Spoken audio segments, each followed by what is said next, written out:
We are back with Youva Originals. Today we are making dough buddies, turtle and jellyfish.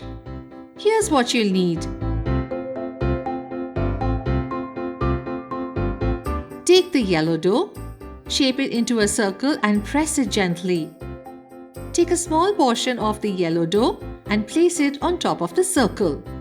Shape the turtle's wings and attach them to the sides. Make a tail and place it at the back. Take the black dough and form two small eyes. Place the eyes on the turtle's face. Take the green dough and make a small circle. Place the green circle on the turtle's body. Fill the rest of the body with other green circles. And your turtle is ready. Now take the blue dough. Shape it into a flat triangle. Roll the blue dough into a long string.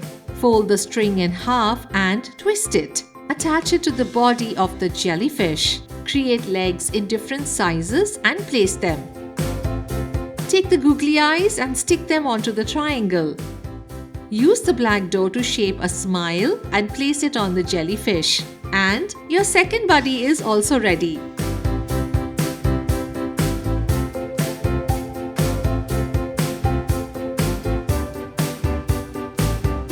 Join us again next Saturday for another easy Youva Originals tutorial.